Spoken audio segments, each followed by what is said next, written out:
اللہ کے بہت بڑے ولی ہیں، بزرگ ہیں، جن کا نام حضرت سیدنا جلال الدین نقشبند علیہ رحمہ ہے۔ ان کے مریدین ان کے کمرے کی حجرے کی دری نکالی، باہر جا کے صاف کرنے لگے۔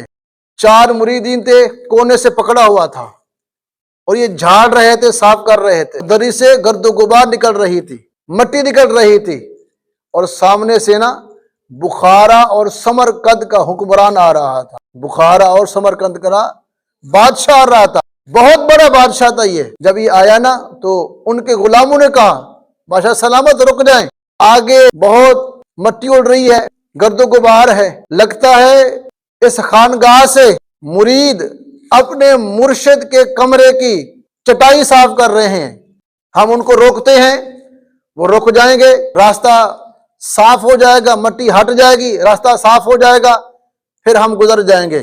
اس بادشاہ نے کہا یہ کس کا مدرسہ ہے؟ تو کہنے لگے یہ اللہ کا ولی ہے، بزرگ ہے، جن کا نام جلال الدین نقشبند ہے۔ آپ نے فرمایا پھر انہیں نہ روکو۔ جس حجرے میں اللہ کا ولی بیٹھتا ہے، جس حجرے کے اندر وہ بزرگ بیٹھتے ہیں، اس حجرے کی چٹائی صاف ہو رہی ہے، روکو نہ انہیں، ان کو صاف کرنے دو۔ وہ صاف کر رہے ہیں، دری کو جھاڑ رہے ہیں، زور زور سے وہ جھاڑ رہے ہیں۔ یہ بادشاہ بخارا سمرقند کا بادشاہ، یہ جب گزرا نا، اس کے چہرے پہ مٹی پڑی، اس کے جبے پہ مٹی آئی، اس کی داڑھی اور بالوں پہ زلفوں پہ مٹی آئی۔ اس نے کہا ذرا اور زور سے جھاڑو، اور زور سے اس کو صاف کرو، مٹی اور نکلے مجھ پہ آئے۔ تو وہ زور سے جھاڑنے لگے، مٹی اس حجرے کی جو دری تھی، کلین تھا، اس سے مٹی نکلتی رہی اور اس بادشاہ کے اوپر آتی رہی۔ جیسے بادشاہ نے دیکھا کہ سارا وہ مٹی میں اب آلودہ ہو چکا ہے، اس نے کہا میرا کام ہو گیا ہے، میرا کام ہو گیا ہے۔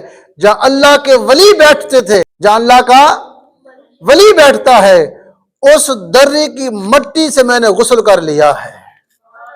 اب یہ گیا نا، سو گیا، رات کو سویا نا، اس نے خواب میں دیکھا، اس بادشاہ نے جو بخارا اور سمرقند کا حکمران تھا، بادشاہ تھا، خواب میں کیا دیکھتا ہے؟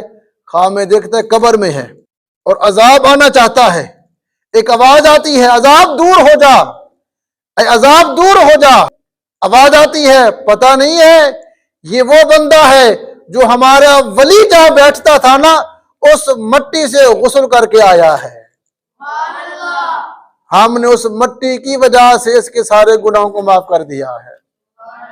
تو اللہ کے ولی جہاں بیٹھتے ہوں، وہاں کی مٹی کا جسم میں لگ جائے تو بندے کی نجات پکی ہو جاتی ہے۔ یہ تو جلال الدین نقشبند ہیں، تو میرے غوث کا مقام کیا ہوگا، میرے غوث کی شان کیا ہوگی